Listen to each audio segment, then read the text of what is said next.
Afternoon, buenas tardes. I am pleased to welcome everyone to today's Plática Chicanas en el Movimiento, Chicanas in the Movement, commemorating 55 years of educational struggle. My name is David Cid. I'm a professor in the Ethnic and Women's Studies Department. We have gathered an impressive lineup of Chicana leaders who will share their knowledge and experiences as student leaders in helping to make the Chicano power movement possible in the 1960s and 1970s. Before we begin, I'd like to acknowledge space and place. It is important to recognize the land that we are on. It is an indigenous and ancestral protocol to give gratitude to the land, to the caretakers of the land in what is the unceded territory of the Tongva. I'd like to thank the following people and organizations for their assistance, encouragement, and financial support in helping to make this event a reality. The Office of Interdisciplinary Ethnic Studies Teaching and Scholarship, the Ethnic and Women's Studies Department, Dr. Jocelyn Paclet, the Chair of the Ethnic and Women's Studies Department, Justin Michael Torres and Chris Solera of the University Library, Terrence Hogan and Trevor Henderson from Media Vision, Cynthia Peters, Senior Media Relations Specialist, and to our EWS students who are the future of our community. And lastly, to all the Chicana Chicano movement activists and martyrs who fought valiantly and were committed to opening up these spaces for our struggle and self-determination. This will be a Plática style format, which will also include a question and answer session at the end. So rather than speaking for our invited guests, I will defer to them so that they can introduce themselves. My colleague in the Ethnic and Women's Studies Department, Profesora Dora Lopez Mata, will moderate the panel. So let us now welcome Victoria Castro, Rachael Ochoa, and Yoli Rios Verdugo to Cal Poly Pomona.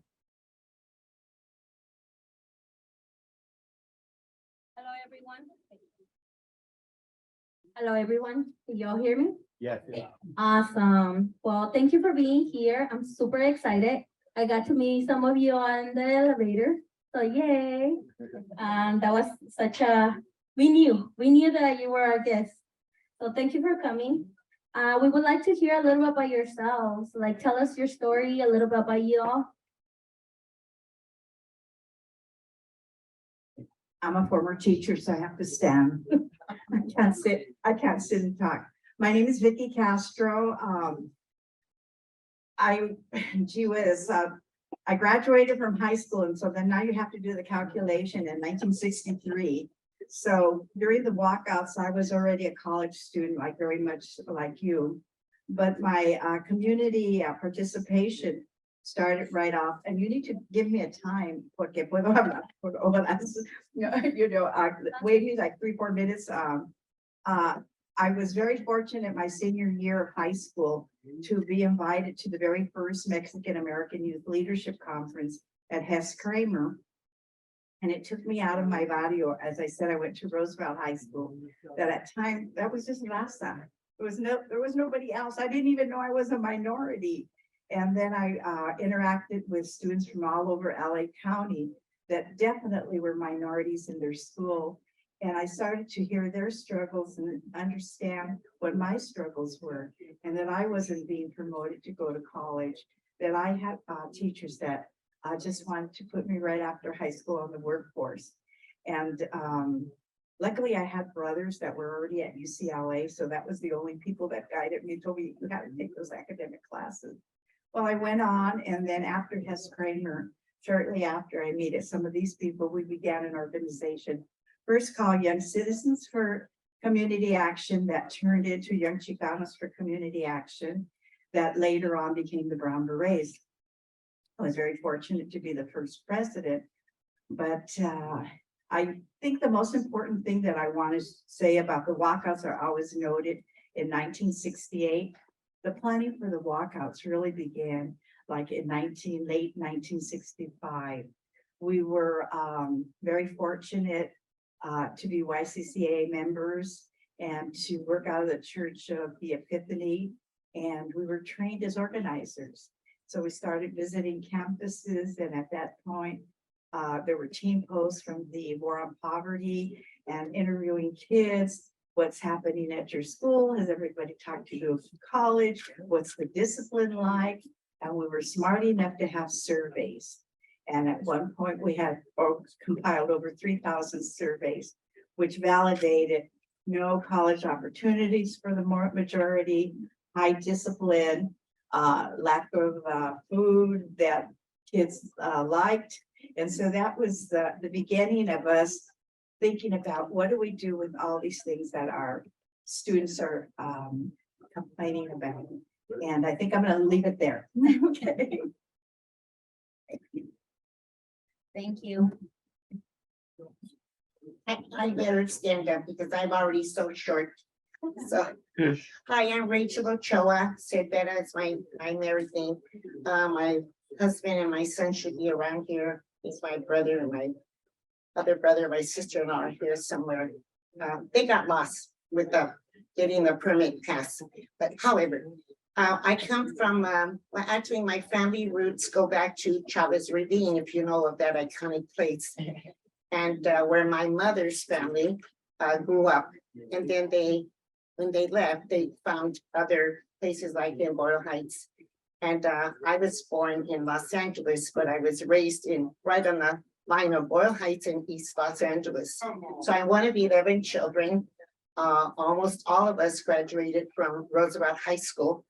And my younger brother is here today, who became my teacher there at Roosevelt High School math for like, 25, 30 years. So anyway, so I went to Malabar Elementary, Belvedere Junior High School, anybody here from there? And then to Roosevelt High School. And it was at Roosevelt High School where I met Vicky, and I'll go into that talk after. Then I proceeded to go to Los Angeles City College. And from there, I went to Cal State LA. Sorry, it didn't come to Cal Poly. It was too far. It didn't have a car. Transportation was really bad. And then I went on to Claremont Grad School, where I also got my graduate work, and I also got my teaching credential, and I became a teacher for 4 years. And then I continued teaching in adult education at El Monte Union High School District. And one of my colleagues is here today, also a fellow teacher. So we'll tell you about what our trials and tribulations were and some of the questions that you might be asking us in our further talk. I want to pass over to Yoli Rios Verdugo, who she's very shy. She won't tell you that her father was a famous actor in the early 40s, right across Rita Barreto. I saw my notes. I saw my notes. Yeah. Thank you. Thank you so much. Oh, boy, how do you follow that? Vicky gave all the basic history. I think it's wonderful. But I'm Yoli Rios. I was born and raised in Lincoln Heights. I have 4 brothers. I went to all the local schools, Nightingale, Lincoln High School, graduated. I received, during the high school walkouts, I do want to share, and I think it's so important because people want to get a feeling of what it was when you were a student. Lincoln was a segregated school. Even though we had Mendez versus Westminster that made it unconstitutional for schools to be segregated, and that was that family who in Orange County, they were not permitted to attend regular school. They had to attend Mexican schools. And even though in 1954, we had Brown versus the Board of Education, still we attended segregated school. No one enforced the law, okay?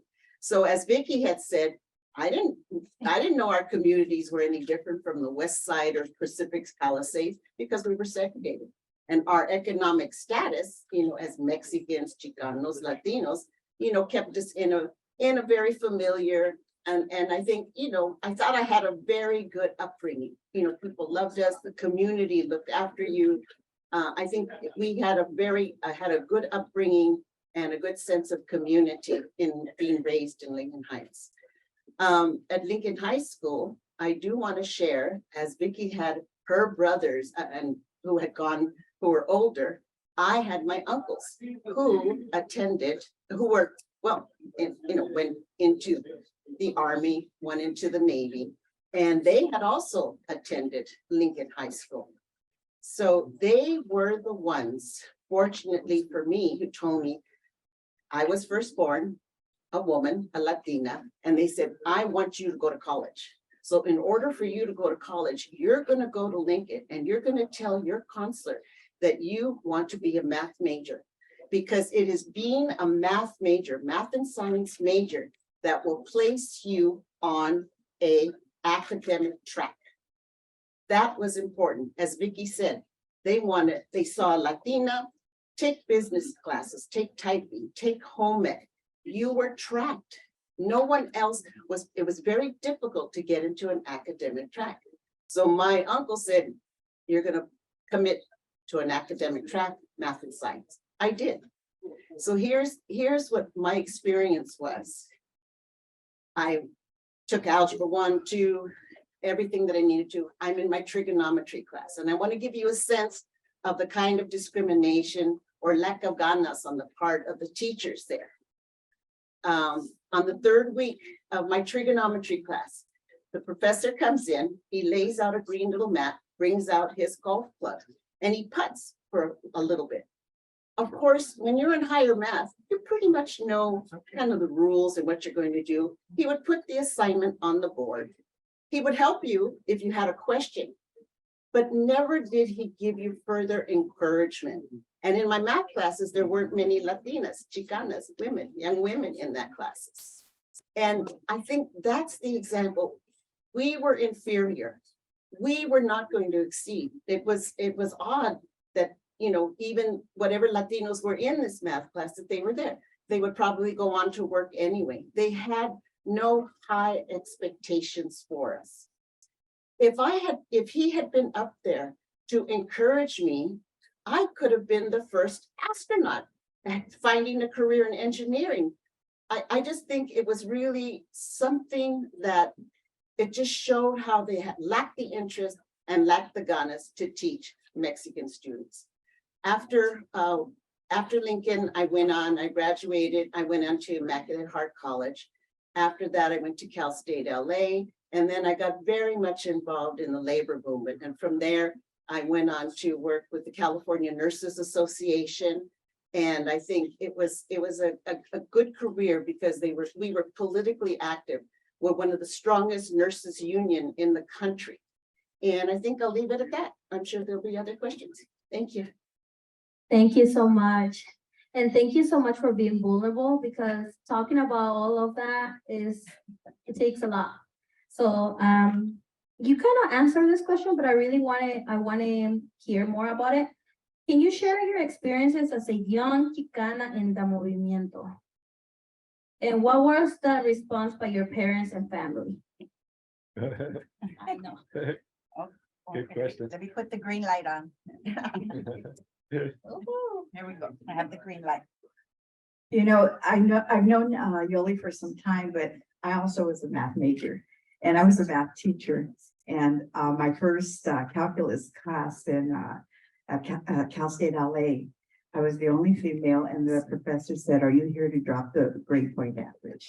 And he said that in class. But that's another thing. But going back to so many similarities, I was the only girl with 4 brothers. So, and I had a very Mexicano father. So I always say I was raised by 5 fathers. They all had rights to discipline me, sit up straight. One of my older brothers, the first time he saw me with makeup, went and took my mouth and washed it off. But that's also the same brother that told me I had to go to college, what classes to take. And I didn't want to. I wanted to hang out with my friends. My mother was a seamstress. I never bought a blouse, a dress, or anything until I started a job at Sears. And you could buy clothes. I didn't know that. So I made all my clothes all through school. But very, very similar. What I think the strength, though, from the family is that when I started even YCCA and Cal State, and this is the beginning of MASA and UMAS, we weren't even Mecha yet, is that I always saw the men in leadership roles and the women as the doers. We were the secretaries. If there was going to be refreshments, guess who brought them? But because of the strength of my, I guess, arguing and trying to find my place as an equal within my family with 4 brothers, I'm going to be in the leadership role. And so sometimes it was rough. There was a period of time when after UMAS and Mecha, they began Comisión Femenil, and the women that were sort of more aggressive in there.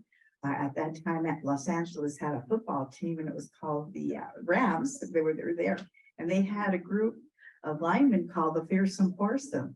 So the officers of Comisión Femenil, Mecha men, called them the Fearsome Foursome, and did not like to reckon with them.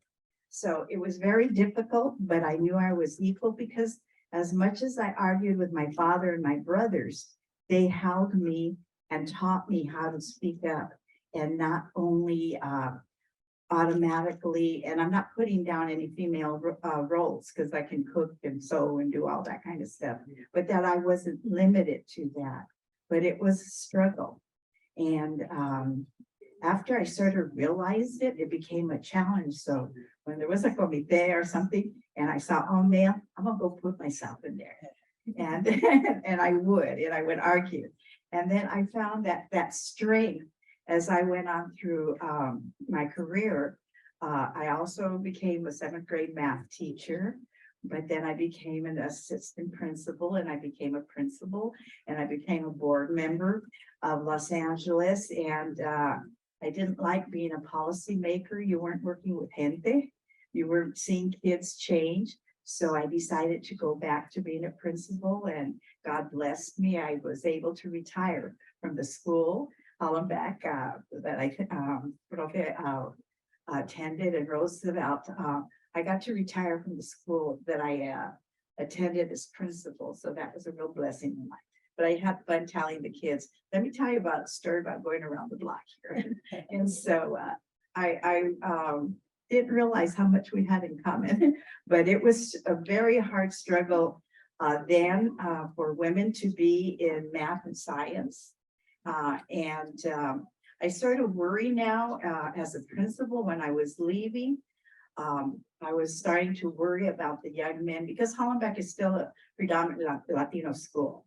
If it's not 98% Latino, and the community has not changed, but I was very happy to see the women take leadership roles, aggressive in academics and classes like that, and the young men shying away. That my last graduation from Hollenbeck as principal, all of my student body officers and all of my class officers were all female. There was not one young male Chicano on the stage, and that worried me. And so I think that's part of our challenge now, is how to balance that.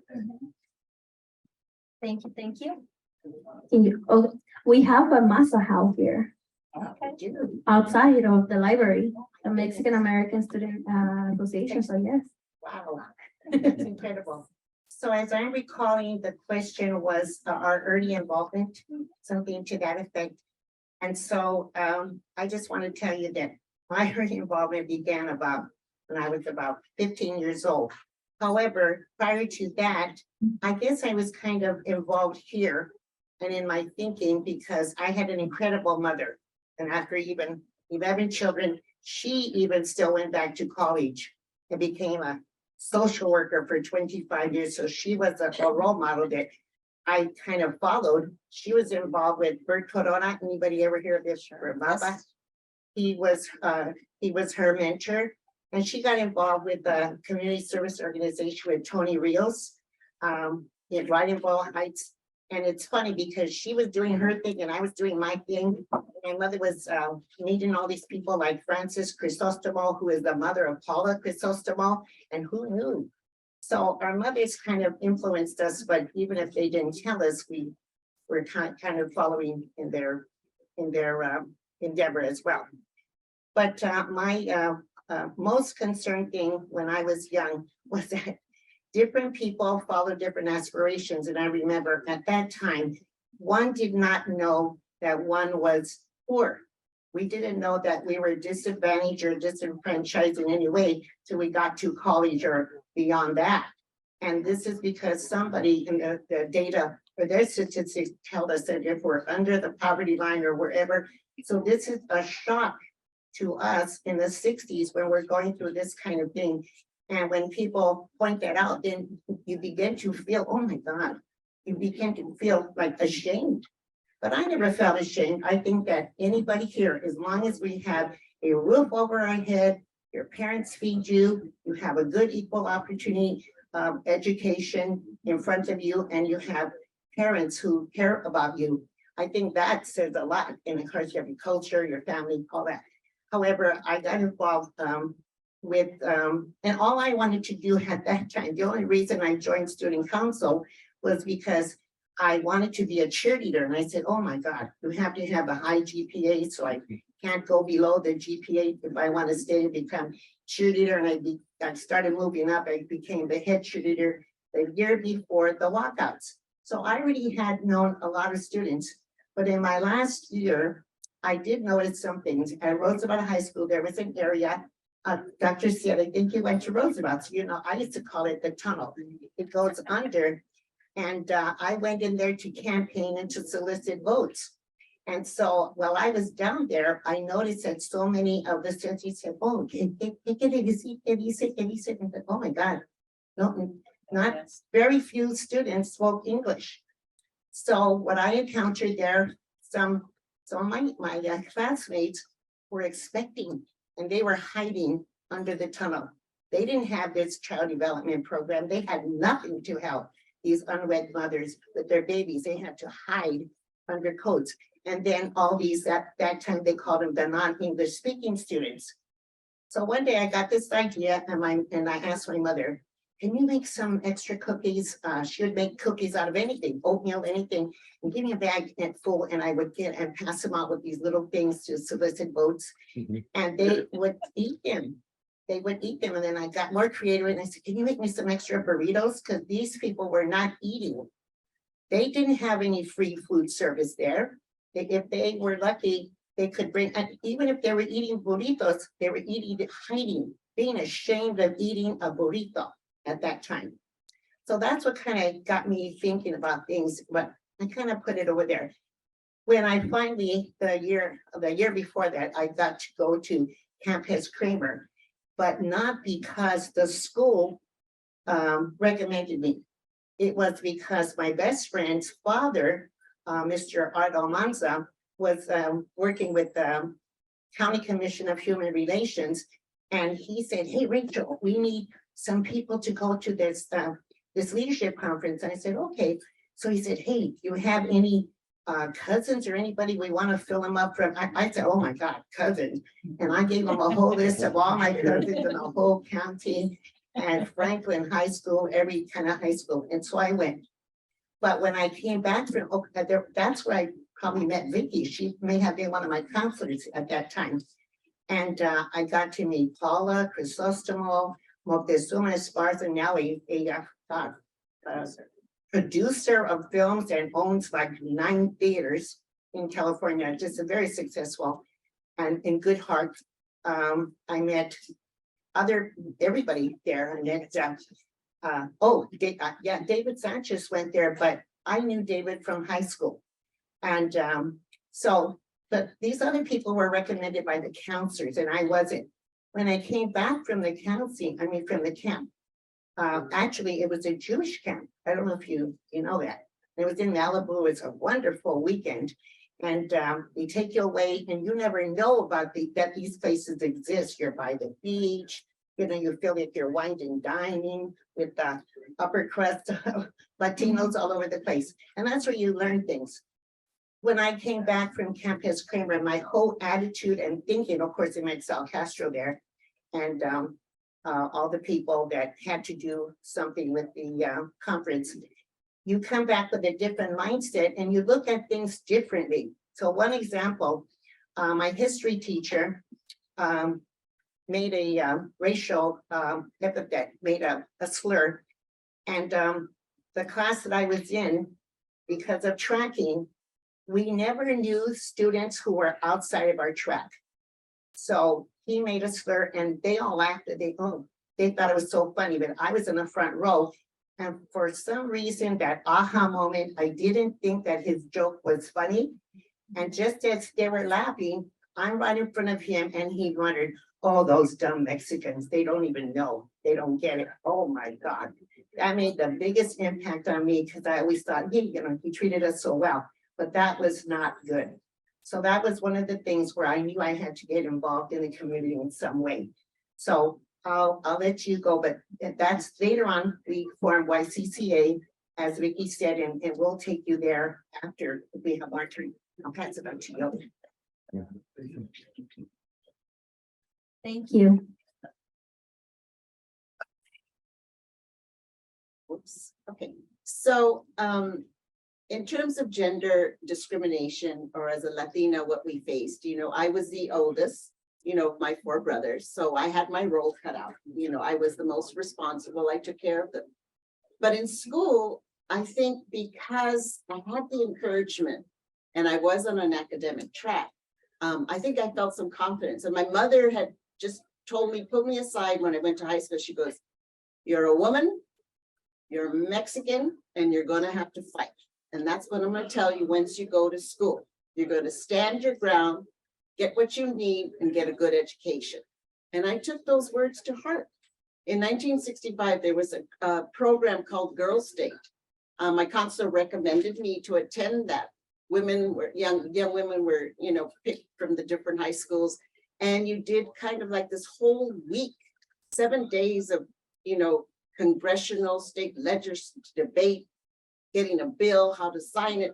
It was really very, very eye-opening for me to think that, wow, women can be involved in politics.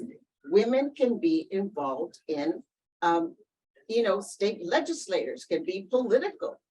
And after that, I was thinking, wow, that's amazing. I think maybe I would like to do something like that.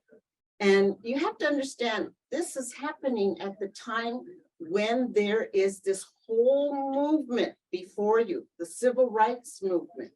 It was so much going on in the world. There was a lot of social justice issues. So back when the planning of the walkouts and everything, yes, I think Vicky characterized it right. The young women were the ones doing the mimeographing of the flyers, because the old machine, we didn't have the computers now and the copiers, right? So you had to type everything out and you had to mimeograph. So we were the ones doing those, at the church or wherever business that was allowing us to do that. But at the same time, we did voice our opinions. We were in those discussions. And I think that organizing brought much more confidence to the women there that participated and that were involved. I think it's very important to see that. But we did see the discrimination in terms of how our class members, as I had stated, I wanted to, could have been an engineer, I wanted a math major, but some of my classmates say, "Yoli, how did you get trigonometry? My counselor won't let me because she's a Latina, because she's a woman, because she's Mexican." That was our experience. They didn't allow her, and she had to do she had to wait 3 semesters before she could take geometry. So there was discriminating against her and impeding her future of what she wanted to do. So I think it's really, really important, that I'm so glad to hear that there's so much women's studies, to know that we're equal. After I graduated, and I think later when I began to work with the California Nurses Association to see how powerful nurses can be, we took on Arnold Schwarzenegger when he tried to make all these legislative changes in the overtime laws and regulations. And I think women can be very, very powerful. There's a lot to learn there. But I think we need to have more women in Congress, more women in the state legislators. And I think that's your challenge for those of you that are here, that we bring that kind of movement, to the schools and to the state and politics. Thank you. Thank you so much. Thank you so much. Hello? Yeah, thank you. I think y'all speak a lot to, we need allies. Men need to be our allies. Thank you so much. At the time of the walkouts, did you recognize the significance of that action?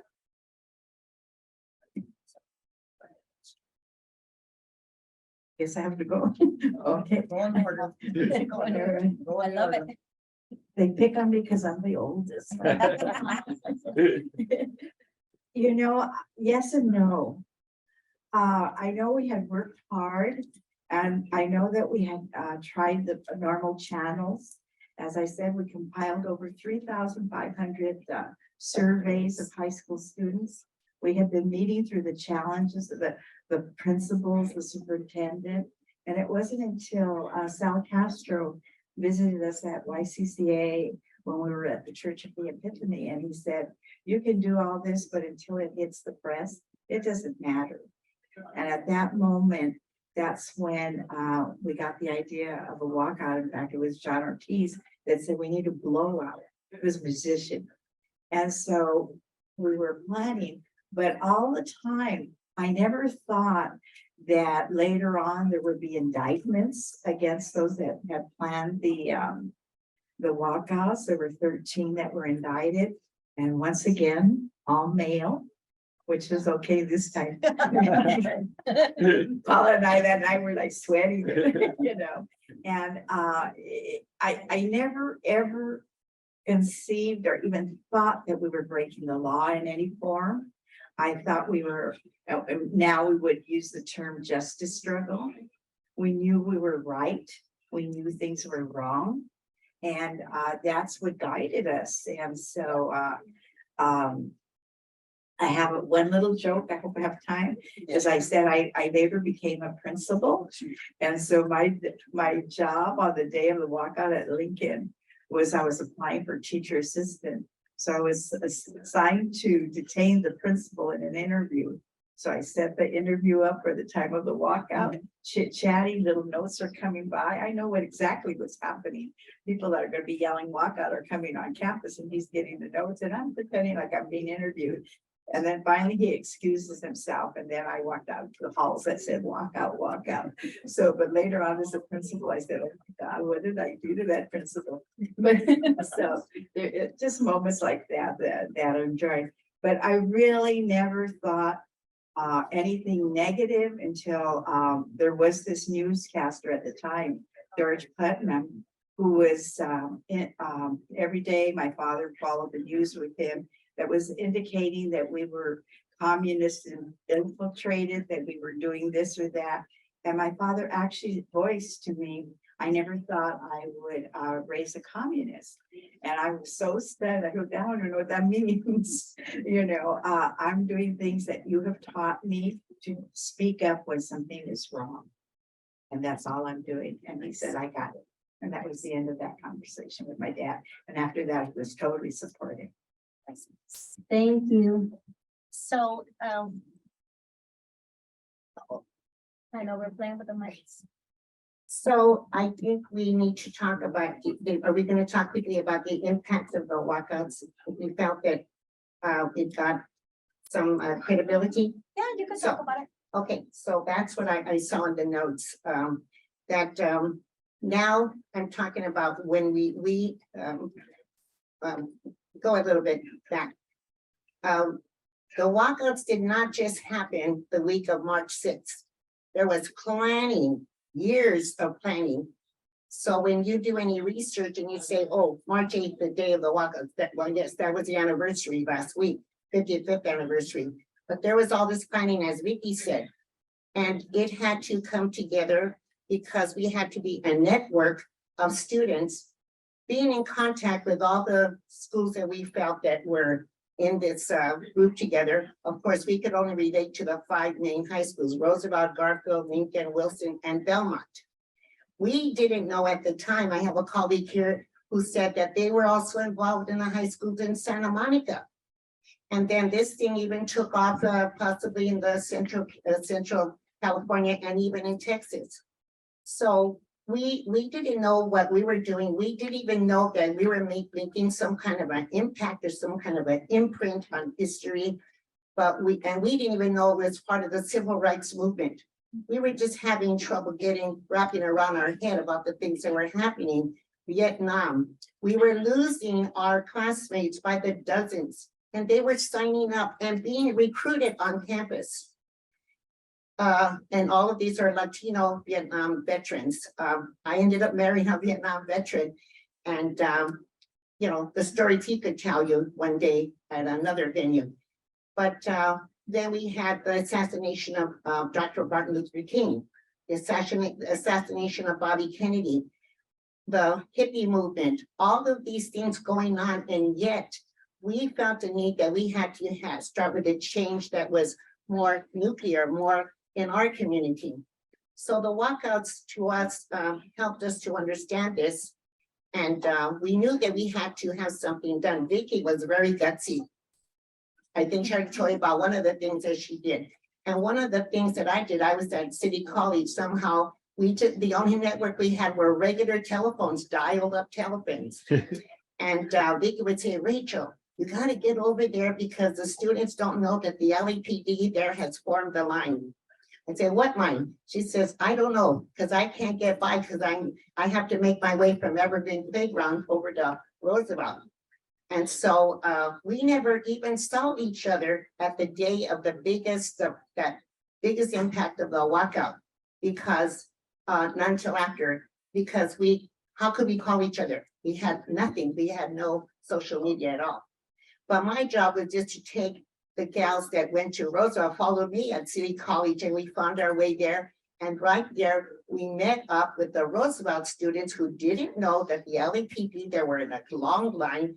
All they had was the billy clubs and their batons. They didn't have weapons at the time. I mean, well, those are weapons, but they didn't have, you know, gunfire. And they didn't hesitate when the students met right there on the corner of what used to be called Brooklyn Avenue, now is Cesar Chavez Avenue, and Soto Street. They started knocking heads. They didn't care if they were boys or girls. And yet we 5 gals from City College walked right through them, and they didn't care because we didn't look like a high school student. And our job was to just help these students, girls or boys. And oddly enough, the people who lived on Soto Avenue, the apartments, the abuelitas were coming out and helping and said, can we call your mother? Can we? And the girls were bleeding, the boys were bleeding. So that they did receive some injuries on that day. But I will never forget, that was my first vision of violence due to the walkouts. So I wasn't at Lincoln, I wasn't at Garfield, but I was trying to get my way into Roosevelt. And so I will never forget that day. And that's what it stays in my mind, to continue the struggle, because what those students were gutsy enough to do after they planted with the UMass chapters of Cal State, City College, ELAC, and all the other things, we felt that we needed to make an impact, and they needed to hear our voice, at least through the high school students. So I don't know, I'll give you a chance to go to the next question. Thank you. Thank you so much. And hearing it from your experience, like, one thing is reading it about it, right? But your testimonies, your struggles, thank you for your work. I think in terms of the impact and the day of the walkouts, I think that day, similar experience as Vicky had. When I came home, George Patton, Channel 5, he held it up, this red book. And I was like, what? This red book, Mao Zedong quotations. This is what has incited these students to protest. And I'm like floored. Here I am, a young Latina Chicana. I am not capable enough to know what was happening in my school, to assess and analyze the discrimination, to know the racism that was being belted down on us. My husband, Bobby Verdugo, was always swatted, corporal punishment, which was one of the demands. Anybody, and for being tardy, you were swatted, mostly the men, but the girls were sent to the office too. So this is what we were confronted with. You know, the theme over and over and the experience of the sentiments, these are inferior Mexican students. What for? Why am I here to teach? You know, and so I think the impact when I got home and saw that George Putman was saying, this is it, you know, this is why we have no minds, no brains, no intelligence. At the same time after that, we learned of the footage of what happened at Roosevelt, what was happening at Garfield. How could this happen? I had a government class. My teachers were telling me we have First Amendment rights, free speech. We had our banners out there. We want to be taught our history. That's an expression of free speech. Why aren't we learning that? Why is it being denied? Why is it being denied? And you bring it up to date now. They're trying to deny our free speech again by banning our books, right? By we want to ban Chicano Studies in Arizona. You know, all of these are going to be issues constitutionally that are going to be taken up. But this is the issue. But at the time, I knew we had an impact because I saw the police violence upon the students. We had no weapons. We had no cell phones. We had nothing. It was just us out there raising our voices, putting forth the grievances that we had against the school district and the government at the time in the state. So I think we knew at the same time that after I remember this really clearly because it stuck within me. George Putman, we saw the footage, you know, about the beating of the students at Roosevelt. And then I also remember that day I saw Martin Luther King. There was a footage where he was out walking, protesting, demonstrating with sanitation workers. They were on strike. And that was very powerful to me because I know they didn't have any health care. There was no benefits. My father was a construction worker. He was a construction. He had a union. He had also ran for a union office, which, you know, gave me some familiarity, you know, about what union work would do. And so I think it's really important. Did I know, you know, 50 years later or 40 years later, we'd be celebrating, or it was the event that kicked off the civil rights movement? You know, I just know that this was an action that the students take that explicitly protests the racism in school. Thank you. And I know we're running out of time, but we do want to open up for questions from the public. So any questions? And we'll need to give you the mic. Here's Mike's. Share. That's okay. What thing that you answer the question? Okay. Hello. My question is, directly in the early 70s, what were the first big changes that you saw from the movement that you could actually point to and kind of recognize? What were those early changes that you saw going on in the early 70s, mid 70s? I actually was part of EOP's first action recruitment. We had camped out at Cal State LA after the walkouts, asking for a higher admissions of Chicanos. And the president said, okay, next semester, you have 50 slots. And we all looked at each other. What does that mean? You go find me 50 Chicanos that want to come to Cal State LA? So I remember being in front of Lincoln, who wants to go to college. And we said, oh my God, I don't even remember their first name, Buzzard, Micha Hernandez, just some really great people. And so the beginning of EOP, right after on the California State Colleges, began at Cal State LA as a result of the walkouts. So that's it was hilarious. Just, they didn't have to have grades. They didn't have to have academic classes. Who wants to go to college? And since then, things have changed and people are recruited and motivated that way. But that was a way to get us from to close down the camp that we had overtaken the campus with. And I think that was very, an inspiring thing that Vicky was involved in at Cal State LA. Oh, sorry, Dr. Sid. And I was just gonna say just one thing to that.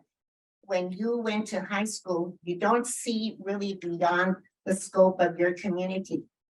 Yes, I got to visit UCSB, which was my dream school, but really all of my classmates just wanted to go to ELAC and the other community colleges. And they weren't even thinking, only the ones who were in R of the tracking system. They had R for rapid, M for medium, L for low. So obviously the low never got in. And Statue State, they're also very successful today.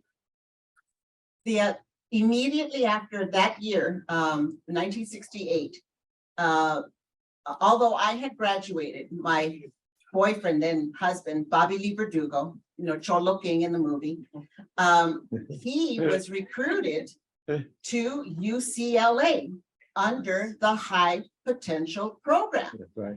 So these things were in the making about understanding discrimination, the lack of opportunity. So they brought 50 Blacks and 50 Chicanos, and they brought them into UCLA. It didn't matter what their, grade point average was, but upon recommendation, and it was back in Sal who recommended Bobby to attend that. So that was significant. And they even brought some people who were in prison. My friend actually became a social worker. He had spent 5 years in prison. So I think that was immediate. But soon after that, you had more cultural, just cultural programs within the high schools. But by that time I was already in college at Immaculate Heart College. So you kind of lose touch with what's all the other activities. But as Vicky said, and then the high potential program at UCLA. Regard to the students that were charged with disruption or the students that were involved with coordinating the walkout, were they legally defended by Oscar Zeta Acosta? He was contacted, Yeah. but actually the ACLU came and also guided him. So the charges were later dismissed, but the indictments were there and the 13 were charged, but the ACLU also helped represent them. Did any of you meet Oscar Zeta Acosta personally? Yes, so we did. He was called a brown buffalo. Right. And he was famous for one of his books called Revolt of the Cockroach People. Who do you think it was talking about? Just More on a personal basis, not as a lawyer. And so he was humorous. Heard that he was a genius and also a little crazy. what's got it. interesting is that he kind of went MIA and nobody ever heard of him Right. after How what he it passed. how he passed or if he passed. Sure by now, but that was very interesting. Any of the women want to say something? And women, Questions? questions from the women.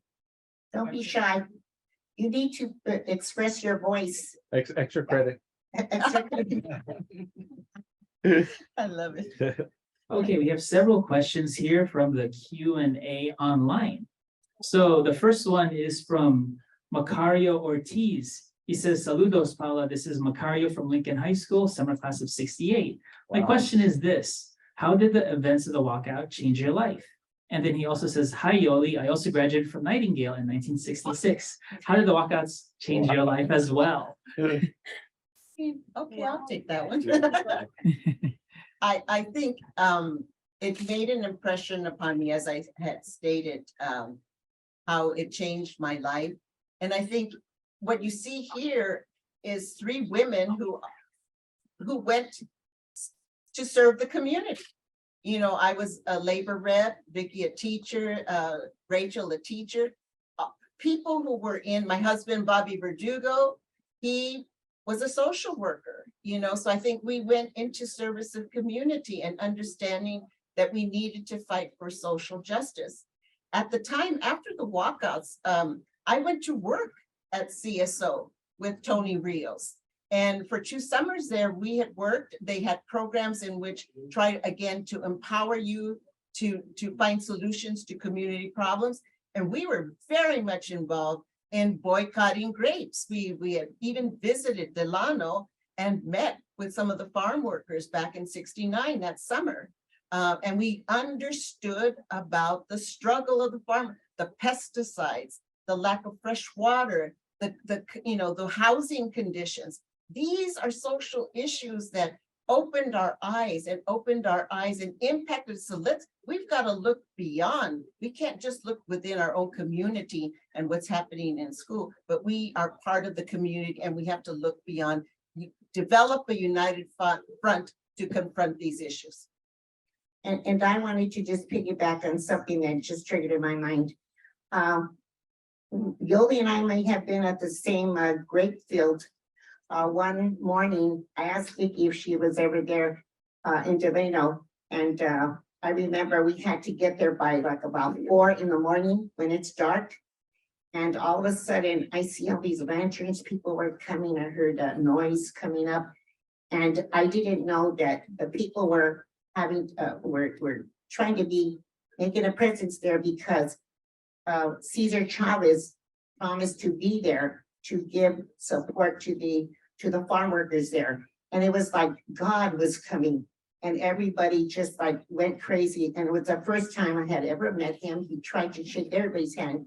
And not only that, I'll never forget that it was the first time that I had ever seen the performance of the Teatro Campesino. Oh my gosh, they have come up so, and they just performed right there in the dirt in front of God and everybody. And they were just so down to earth. So thank you, Yoli, for triggering that in my head. Okay, the next question is from Anna Leon. She says, how did you configure your home and academic life? What pressures did you feel affected you the most in achieving your academic goals? That's a hard one and easy one.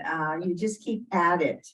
Although that I landed up being a principal and a teacher, because of my involvement in the Chicano movement, it took me 10 years to get a BA. I was always fighting the revolution. And so I would take classes and drop out, but eventually it was very hard because I had brothers that had graduated from college. And so are you still in school? Are you still in school? But it just seemed that I always wanted to be a giver, give the 2 cents that I could, give the time that I could. And so in the long run, it paid off personally as well as professionally with my family. So you just, not everything happens in 4 years. Not everything happens in 6 years. It took me 10 years to get a BA and to become a teacher.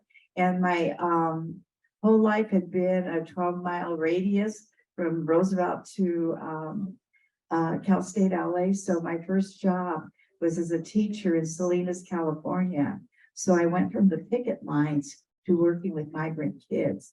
And so it wasn't a story anymore. It was actually seeing their struggle and seeing the fingertips. They were at that time, most of the kids from Watsonville came, so it was strawberry season, and seeing the infected hands and their struggles. So it took, when we were in Boyle Heights, picketing the Safeway Market and gathering food, but then actually working with migrant kids was very enlightening. And so no matter how long it takes you, just keep going forward and just keep the fact that you're a person of justice and struggle, and it happens and it'll take it. And if you don't get there on anybody else's timeline, so what? And I agree with Vicky. I didn't mean to interject, because especially women, you may find many encounters, but it can go the other way too. Because now that you have ethnic women's studies, you might be the majority in that class, but because it's an equal opportunity college and education, males can be in a class like that. They need to learn more about the struggles that women go through, especially if you're going to become a teacher. Yes. For 40 years, my voice was silenced, because if you stepped out and you started talking about anything about politics or whatever, you were, chastised. A principal So- will get her. So you just learn to play the game, but once you retire, oh boy, your voice comes back. And so that's why any females in the class, especially if you're going to pursue teaching, don't forget to assert yourself. And I said it just at Garfield last week. You have to keep trying, get those opportunities and don't give up if it's a matter of money. Find the way, find a scholarship. So easy, you can go on the internet and find some scholarship. There are tons of places who want to give scholarships. And just try every which way you can. I said it, if you can't get in the front door, go to the back door. If you can't go to the back door, try the window. Try, if there's a chimney, go down the chimney. So just don't forget that. Not only women, all of you are special. You took the time to be out here today on a rainy day. You deserve the applause. And you just have to continue to continue to pass on your legacy to your family and to help your families. If they're struggling or you see a niece or nephew, a brother and sister, you lend out your time. You should have seen our schedules when we were young. Oh my God, I used to do my homework at Laguna Park, which later became Salazar Park, taking my younger brother who became a math teacher later on to Pop Warner football. So you need to help your family members and be a role model to them, because at that time, there were no role models in our schools. So that's one good thing that came out of the demands. The role models, the terrible food that was being served, not being able to use the restroom during the break. Watch that movie. It's 2006 Walkout. Well, Yoli and Vicky are kind of in the movie. And you will learn a lot. I think you can get it on HBO. I don't work for them. Monte Esparza made that movie. And so he will give you a message of it. And he was a member of YCCA. And he was also part of the LA-13. So the stories that he can tell you, oh my gosh. But let me make an announcement and then just a comment. So my name is Alvaro Huerta. I'm a faculty here. This is actually most of the students here in my class. So I don't have to teach today because you're teaching us. Thank you. So we have 15 minutes in terms of Q&A, and I do encourage those online and students to give questions. And if you don't know how to give a question, I'll text you a question, just so you know. So before that, I just want to thank Dr. Sid for organizing this, and I've been working with him on this event, and then the second one that we have on the Chicano men, the machistas. So, but this is really very special for us, and all of you, I'm sure all of us here are learning in terms of all of you being role models and pioneers in, especially in mujeres. And my wife's a teacher, for example, and I went to Lincoln and Wilson. So if it wasn't for y'all, I don't think any of us would be here. That's what I want my students to get out of this event, in terms of all of you were the pioneers to break the door open for Mexican Americans and other racial minorities. So we need to get away from this, like, just idolizing men and realizing that these are our leaders, and we need to make sure that the future mathematician, I was a mathematician too, so we'll talk about math later. I can't figure out a question. So I just wanted to say that in terms of time, and encourage people online, and then our students here, extra credit, especially those of you who are now passing. You know who you are. No, I'm just kidding. Get those participation points. Come on. So preguntas, that means questions. So I want to just say that if you want to see the documentary Taking Back the Schools, it is available on Canopy. So for all you students, this is a good opportunity for you to make connections with Plática, the talk that we had today. So it's on Canopy, Chicano, the Mexican American Civil Rights Movement. It's episode 3, Taking Back the Schools. So it's a 4-episode documentary, and it's episode 3. Anyone wants to ask a question? Oh, turn on. You have to put the green light. That green light. Yeah, we got, oh, not, but we have like some students. Like asking anonymous. There you go. Okay, good. Oh, primeramente, thank you, for being here. Thank you for sharing the space with us and sharing the moment. Thank you for being at Cal Poly and, you know, this is history being made. Wanted to acknowledge that and also acknowledge that I also have my partner is a professor here and, first most, the work that you all have done has changed my life and has changed most of our lives here. And my question is, how are you still involved in the movement? Still involved, that's 50. I sometimes I wonder how I have time to work. Shit. Oh, excuse me. I'm retired, but was once served as the state president of the Association of Mexican American Educators that brought us bilingual education, that produced more teachers and administrators. But now we raise funds for scholarships. I've been very active in the East Los Angeles chapter. I'm hosting, those organizational skills never leave you. I'm hosting and chairing my 60-year high school reunion for Roosevelt. And it's like being a teacher to this committee that has very few technology skills. I have friends that have no computer in their house, no laptop. I even have one committee member that doesn't have a cell phone. So some of us did move forward. So it's been a lot, but my organizational skills as a walkout leader, as a teacher, as an administrator are being challenged daily. So you don't give up because it's in your nature to always give, I think. And to piggyback Vicky, I was in all of those organizations because she got me back involved. We weren't teaching in the same district and she sought me out. And so even after all these years, I'm still a member of, I made my husband a member, I made my son a member. And I think I'm trying to get Robert and Becky who are here today to become members, they're teachers. But we need to still stay involved no matter what your age is. I'm not going to tell you my age. But you can never give up. As long as you can walk and you can talk and you can move, you need to be involved. Right after this thing, I'm going to another meeting called the Clean Air Coalition to get rid of Commemorating, who's polluting the environment in where I live. So whatever you can get involved in, whether it's a racist issue or an environmental issue, you need to get involved because you owe it to yourself and you owe it to your community, you owe it to your family, to your children, and to the legacy if we are going to aspire in the future. We make up a great percentage in California. We need our voices to be heard. I would add, you need to think of yourself as gifted. And don't let that, no matter what circumstances or whatever the challenge is, friend, I've got it. I'm gonna do it.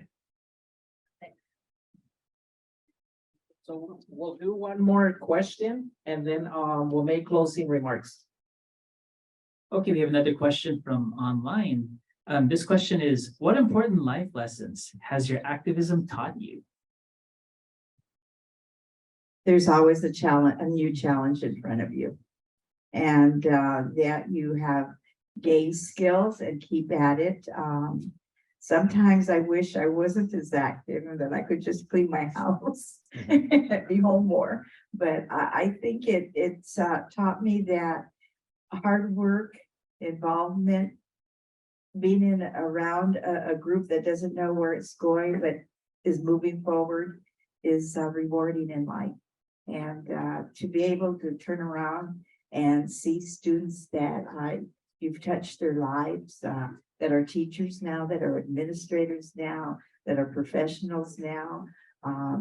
I like to always count how many principals I mentored now that are, so those are the kinds of things that are rewarding for me personally. And just to add to that, I see more PhD scholars, more graduate students, and this will be your future son. We already see it here in the faculty. Dr. Sid, a great mentor to you, and he probably can tell you about his struggles. They don't just give you the doctorate. You have to earn it. But earning it means you have to do a lot of work and put forth all that work.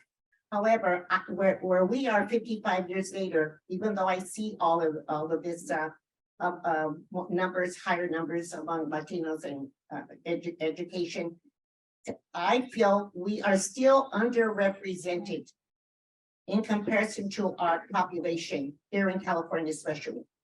We need to keep that number moving higher and higher and higher and reach as far as we can go. And you are the catalyst for that to happen.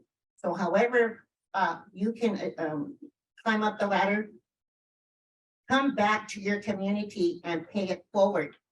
Come back to your community and do things for the community because we are still underrepresented. I would say in terms of life lessons, I think everyone needs to hold true and follow that. We are all human beings. We all have a humanity. There is no one person or any one group or anything that is more superior in terms of the souls that each and one of us has. So we have to look throughout every issue that's confronting us. I am so concerned about the fact that Nazis can go into transgender communities and harassed and threaten, the LGBTQ community.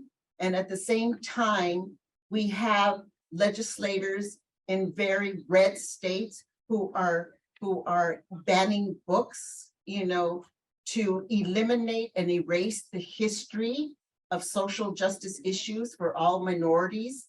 I think it's very important at the same time that we see Nazis being able to protest and march, and yet children are killed every day because of gun violence and because of the law. So we have to go look at very important critical issues that are facing us as community, as people, human beings within society. There's a lot of issues. Choose those issues, get involved, stay involved. And in terms of my involvement, I have, whenever my organization is out there doing something, demonstration, I'm always dragging my daughters with me, to do and protest. I sign every petition online that I can and just keep informed and protect the institutions, school institutions. We need to fight this battle of censorship now.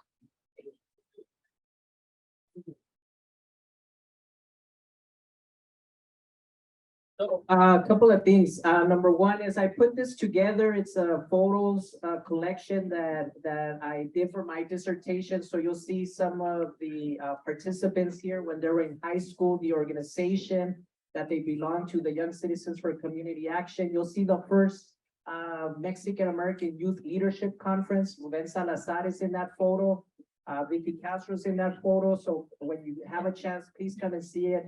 I want to thank Dr. Huerta for bringing his class and taking time to share the knowledge with his students. I want to thank all of you, Dora, Victoria, Rachael, and Yoli, for being up here, for leading the struggle so that I and many of us can be in these spaces. We owe you a lot. Thank you y adelante siempre.